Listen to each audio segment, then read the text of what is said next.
Selamat malam ya rekan-rekan media semua. Kebetulan saya dimintain bantuan hukum sama Dokter Siska terkait ada laporan yang dilaporkan oleh seseorang yang bernama inisial KA terkait dugaan tindak pidana penganiayaan.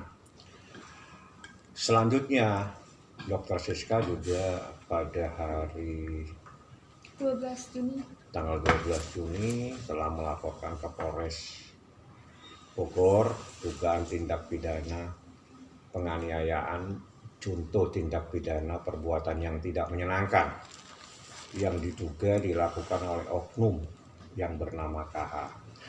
Bagaimana peristiwanya dan apa bukti-buktinya, Dokter Siska sudah melampirkan ke Polres. Salah satunya adalah resume medis dan juga ada video rekaman percakapan dan juga video di mana terjadi pernyataan bahwa dia dicekek dan sebagainya. Juga ada bukti hasil foto-foto, yakni ada foto dia dalam keadaan lebam dan sebagainya. Itu kita sudah lampirkan ke penyidik yang ada di Polres Bogor. Seperti itu yang ada di Cibinong. Selanjutnya bagaimana peristiwanya itu biar nanti Dokter Siska yang bisa menjelaskan, bahwa sebetulnya persoalan ini berawal dari pertengkaran. Jadi pertengkaran tapi berdampak dia ditarik, dicekik dan sebagainya menurut keterangan beliau di dalam proses penyidikan. Namun dia tidak mau melaporkan. Jadi kejadian 26 Mei, ya dok, 26 Mei kejadiannya. Sempat ke polisi tapi dia tidak bisa. Hanya minta visum. Kalau ke polisi minta visum aja nggak mungkin, karena harus membuat laporan, dasar laporan lah keluarkan visum, sehingga dia tidak membuat laporan, tapi dia sudah ke dokter untuk meminta resume medis ya. Dari resume medis yang dilakukan oleh dokter ada beberapa keterangan, juga foto-foto termasuk gambar ya, apa yang memar dan sebagainya. Saya pikir itu pembukaan dari saya, biar nanti dokter jelaskan peristiwanya seperti apa dan kenapa sampai dia yang sebetulnya yang dianiaya, tapi justru kenapa dia yang dilaporkan ke polisi. Ya ini kan yang menjadi tanda tanya. Itu biar dokter aja nanti yang sampaikan. Gimana apa pertanyaannya? Kronologinya sih sebenarnya berawal dari hubungan toxic relationship ya. Kalau istilah zaman sekarang itu yang hubungan yang memang sudah tidak baik sebenarnya kalau dijalankan pun itu jadinya sedikit-sedikit tuh banyak pertengkaran dan beliau ini temperamental memang sifatnya dari semenjak bertemu sampai kita sudah berpisah. Dan perlu ditegaskan di sini yang meninggalkan saya dan minta putus itu adalah beliau gitu loh. Jadi saya tidak meninggalkan ya, itu dia beliau yang minta putus, mengusir saya juga waktu itu. Awalnya sih itu dari hubungan yang memang sudah toksik, kemudian saya yang mencoba bertahan sehingga akhirnya laki-laki ini semena-mena gitu. Semena-menanya yaitu tadi hal sepele, dia marah-marah. Contohnya saat ada di lokasi syuting. Sebenarnya secara logika wanita dari Jakarta jauh-jauh ke puncak yang perjalanannya macet ini itu 2,5 jam, bela-belain bawa obat-obatan, suntik-suntikan segala macem, karena kan dia ada masalah saraf kejepit ya itu, tapi sudah recovery, dia sudah bisa jalan, sudah bisa aktivitas bekerja kan ya. Tapi namanya saya waktu itu masih sayang, jadi perhatian tuh sangat besar. Jadi saat itu saya datang ke lokasi, sorenya pun keluarga saya juga silaturahmi karena kebetulan sedang ada di daerah Bogor.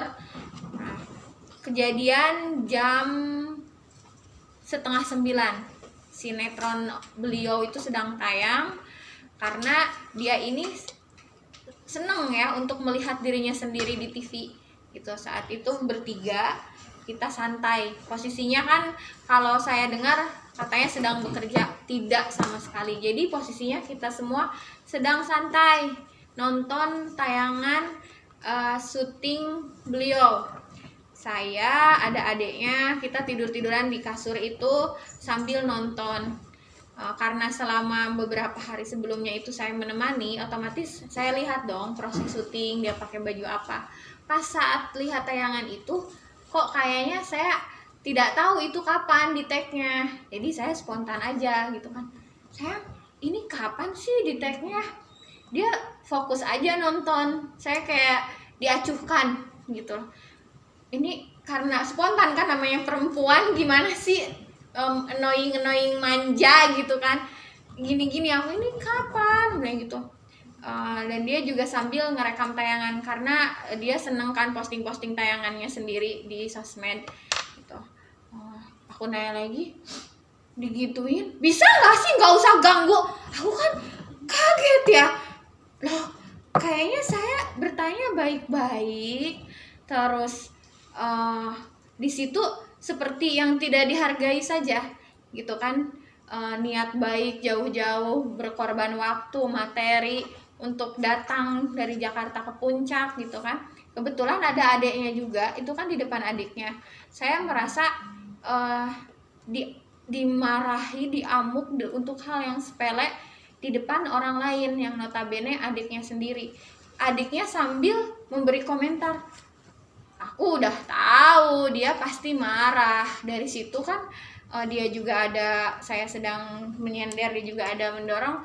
Aku juga sedikit sensitif lah sebagai perempuan kan ya, merasa sudah kok niat baik hal sepele sampai seperti itu, dan merasa dipermalukan juga gitu kan ya. Akhirnya karena saya sudah didorong, saya bangun dari tempat tidur, bisa gak sih kalau kamu tuh apa-apa tuh jangan marah, aku bilang kayak gitu, hargai dong orang lain tuh begini-begini. Akhirnya kita cekcok segala macam, sampai akhirnya dia melempar tas yang isinya ada barang berat ya, tumbler stainless, kemudian ini juga salah satu isinya HP saya yang ini ya, ini sampai pecah gitu. Ada HP, beberapa HP saya semuanya ada di tas itu, kemudian tumbler stainless, make up kit, dan dokumen-dokumen ada di tas, satu tas itu punya saya.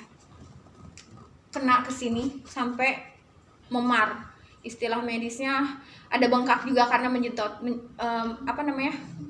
memar, bengkak, ada perubahan, ibaratnya tuh kontusio otot, karena tadinya itu kan jadi ngejendol gitu, istilah awamnya tuh ada jendol gitu karena saking kerasnya benturannya. Dan sampai hari ini kalau begini tuh ini saya sakit sampai hari ini gitu. Ini makanya kemarin saya juga ada melakukan ronsen untuk dilihat lebih lanjut, takutnya tulang saya juga ada kena gitu, tapi ini belum keluar interpretasinya. Yang pasti itu sangat keras sehingga HP saya retak. Sakit loh, saya sambil langsung nangis. Keluar, kamu kita putus, terus dilempar. Udah mah dilempar, dibilang putus. Aku, kok kamu kayak begitu, gini-gini. Intinya di situ tuh kita cekcok lagi sampai saya dipaksa untuk keluar, ditarik tangan saya. Di sini juga ada goresan bekas dia narik saya. Itu karena di dalam itu masih ada barang-barang saya ngetok-ngetok pintu, buka barang saya masih ada di dalam gitu. Akhirnya saya masuk lagi ke dalam, masih cekcok lagi, saya sambil beres-beresin barang-barang itu. Aku ada dicekek sama dia, dicekek, terus kamu akhirnya pasti aku berontak dong, ibaratnya kita dicekek pastinya aku berontak dong ya, kita berontak aja, kamu nyekek aku gini-gini. Setelah itu tuh adanya juga ada ngevideo.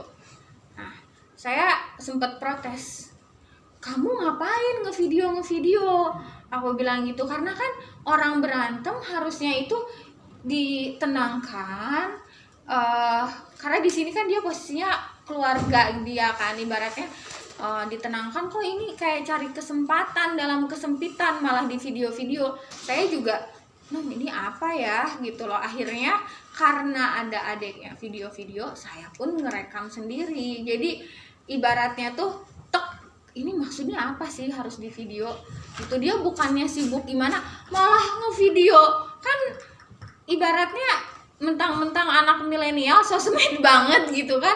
Ini aku merasa kecewa ya. Dia juga ngevideo terus manggil satpam juga. Menurut aku kan ini nggak perlulah seperti itu. Toh cuman ibaratnya tuh pertengkaran pacar lah gitu. Dan saya juga tenaga saya seperti apa sih, dan ibaratnya itu kan karena membela diri, berontak. Namanya aku dicekek, yang pastinya kita ada berontak dong. Itu spontanitas pembelaan diri saya gitu loh. Makanya saat itu pun saya pas ada satpam, aku minta waktu ke satpam, Pak saya mau pulang tapi saya minta waktu untuk ngobrol baik-baik dari 5 menit sampai 15 menit. Tadinya 5 menit. Aku nanya baik-baik, kamu yakin kita mau berakhir hubungan di sini? Bilang gitu. Dia marah-marah, intinya iya, kita pokoknya putus aja gitu. Terus karena saya merasa pengen selesai masalah saat itu tuh, maksud saya tuh maunya tuh kita damai, baikan gitu. Pak coba saya kasih waktu 15 menit lagi. Sampai saya nangis-nangis, ini beneran kamu mau putusin aku begini-begini. Dia tetap dalam mungkin emosi juga, jadinya tuh dia memang pengen kita putus gitu. Kok kamu yang kasar, kok kamu yang ninggalin aku? Padahal jujur sih dia juga bukan pertama kalinya untuk bersikap kasar seperti ini. Cuman yang disaksikan dan direkam-rekam biasanya kan kalau itu berdua ya. Ini kebetulan ada adeknya. Jadi yang disaksikan orang lain dan direkam ya mungkin saat ini. Itu tadi berawal dari hubungan yang memang sudah tidak baik ya gitu loh. Nah seperti itu sih kalau kronologisnya. Jadi terakhir pun ada security, saya kondisinya malah nangis-nangis dan berusaha untuk memperbaiki hubungan dengan dia, meskipun saya sudah dianiaya karena saya pikir dia sedang emosi gitu. Setelah itu dia juga ada marah-marah sama saya pulang, nanti saya sebarkan ya video, ibaratnya kamu ada, ibarat kita berantem gitu-gitu. Untuk apa, aku bilang kayak gitu. Dari situ ini saya sakit loh, badan aku memar-memar, kamu ada cekik aku, ada lempar aku gini-gini. Akhirnya besoknya perawat saya periksa, bawa obat-obatan, kemudian dokter pribadi juga datang, dia periksa, kamu harus divisum. Dari dokter pribadi saya yang bilang, dokter saya yang mengantar plus perawat ke kantor polisi. Saya kan mohon maaf ya, ini baru pertama kali dilaporkan atau berurusan lah dengan hal yang seperti ini. Saya kan kurang tahu ya, seumur hidup belum pernah. Jadi saya datang ke kantor polisi itu, saya pikir visum itu adalah bukti saja kalau saya sudah ada domestic abuse atau physical abuse dari orang yang kita kenal gitu kan. Ternyata dari polisinya, kalau Mbak visum ini harus dilaporkan secara resmi. Itu kan hari kedua setelah kejadian kan. Tapi di satu sisi ini kan orang yang terdekat dengan saya, masa saya tega sih untuk ngelaporin? Saat itu saya masih berpikir seperti itu. Akhirnya saya, dokter dan perawat itu ya sudah, kita ke rumah sakit aja untuk diperiksa. Karena kalau ternyata kita minta surat visum, tidak bisa hanya itu dijadikan bukti penganiayaan, tapi harus dilaporkan secara resmi gitu kan. Makanya dari situ saya pergilah ke rumah sakit untuk memeriksakan kondisi saya gitu. Dari situ ya adalah hasil resum medis dari dokter yang menangani, ada hematoma, kemudian edema dan kontusio otot yang menurut beliau, karena ketika dipegang saat itu aku dipegang sedikit pun sangat nyeri, ada nyeri tekan, kemudian di leher saya juga ada sakit seperti itu. Nah dari saya ke rumah sakit, kakak saya juga sempat menghubungi, ini adik saya sakit, kamu jenguk enggak? Nah, tidak direspon. Saya nanya, teh, kakak dalam bahasa Sunda, teh Kevin kasih tahu dong aku sakit gini-gini. Udah ada respon? Oh nggak ada. Oh udah nggak peduli. Aku pikir gitu kan. Apa ya namanya tuh? Karena kan pasti dalam hati masih pengen lah dia tuh gara-gara kamu aku sakit loh, gitu loh. Pastinya itu kan baru 4 hari. Pastinya pengen dong diperhatiin. Masa sih orang berhubungan masa langsung hilang gitu loh. Aku masih ada rasa pengen permintaan maaf dari dia gitu loh. Rasa menyesal atau apa tidak ada menghubungi sama sekali. Padahal sudah diberitahu oleh kakak saya. Kakak saya bilang, ya sudahlah, memang mungkin udah tidak peduli. Aku cuman merasa, saya juga ada kirim gambar kalau saya memar-memar. Saya sakit loh kamu giniin. Aku bilang, lihat nih sampai biru-biru. Dia malah menyalahkan saya seperti itu. Setelah kejadian itu pun saya sempat dirawat di rumah, diinfus, kemudian saya tidak bisa melakukan aktivitas seperti biasanya karena bukan hanya fisik tapi psikis saya juga kena. Fisik dan mental saya kena gitu, disakiti, kemudian lahir dan batin ya gitu. Jadinya tuh saya nggak bisa kerja, kemudian badan sakit, jiwa saya juga sakit. Akhirnya ada ibaratnya tuh dari orang yang masa lalu saya untuk ajak pergi jalan-jalan. Ya namanya kita sedang patah hati gitu, terus ada orang yang menghibur, pastinya aku juga baru, oh ya udah nih aku baru keluar banget rumah sakit, dia ini aku udah siapin segalanya gini-gini. Ya saya sebagai perempuan diputusin, tiba-tiba ada yang ibaratnya mengangkat kita, menghibur, ya seneng gitu kan. Saya pergi 1 minggu healing ceritanya, karena kan kita tuh yang namanya treatment itu ada yang perlu lah ya kita jalan-jalan supaya refreshing gitu kan.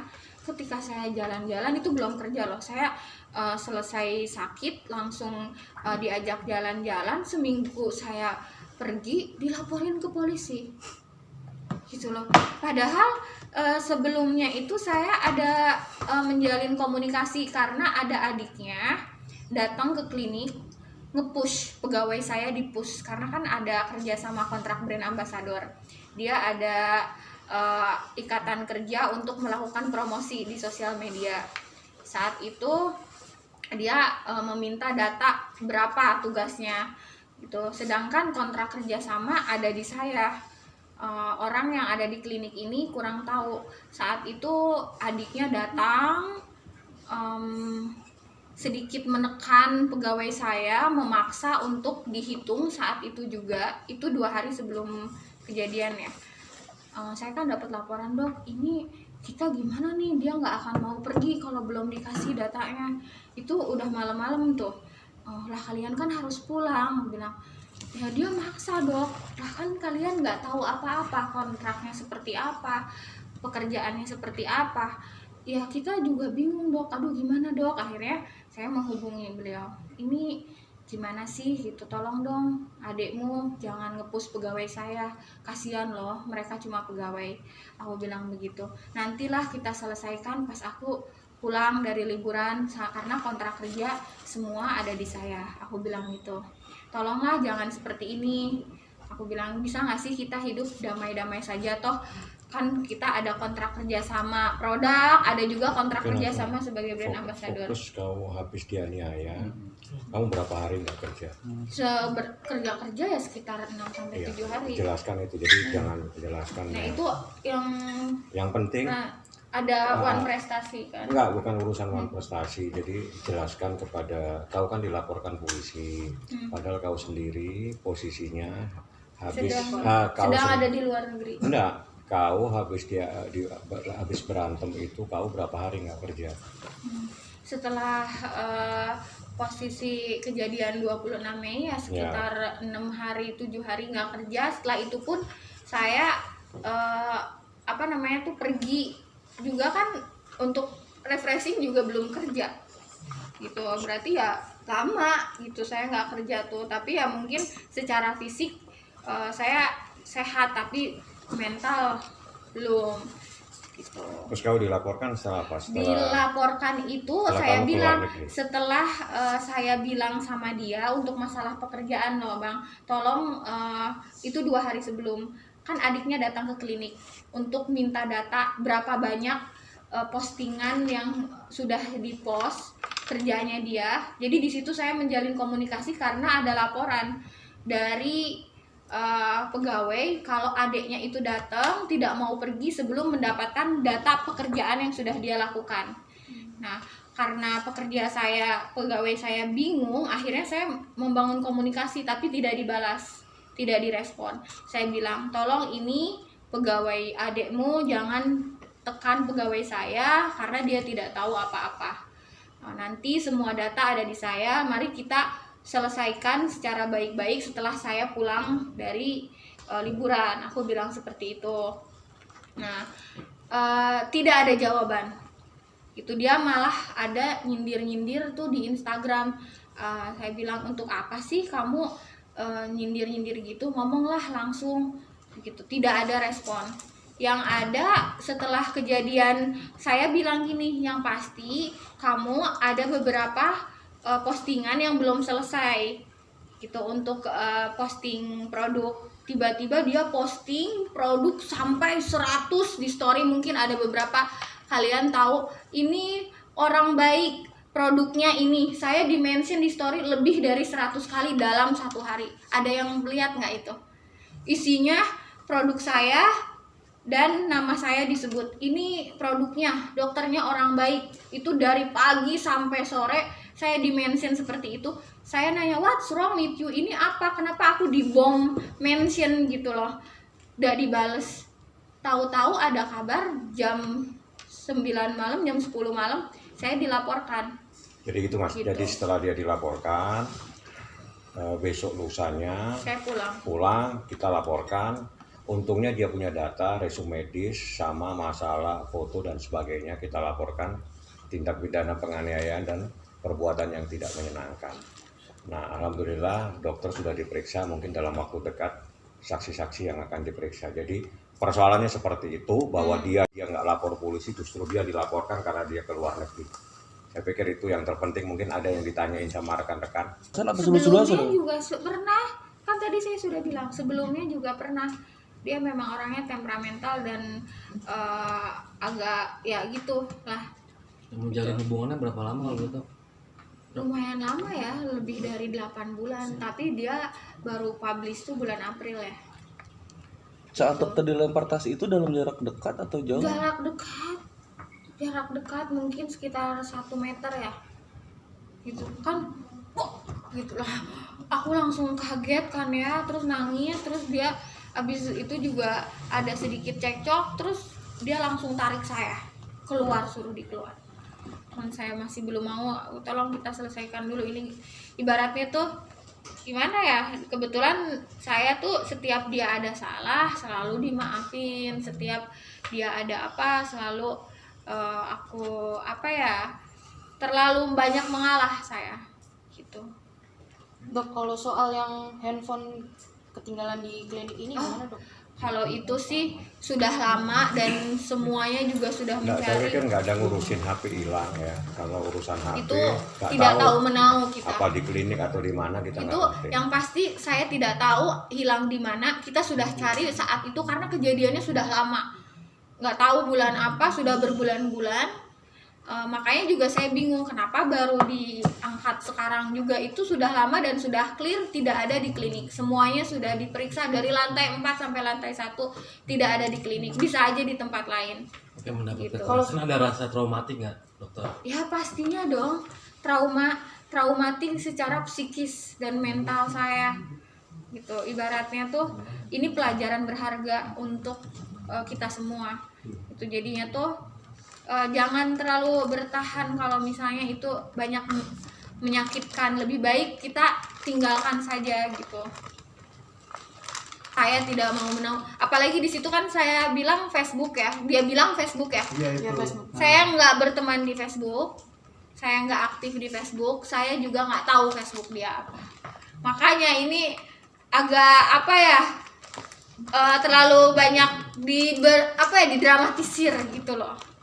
Tapi ada tanggapan sih dok, katanya pihak sana menduga katanya retasan Facebook ini ada kaitannya dengan laporan di Polres Bogor.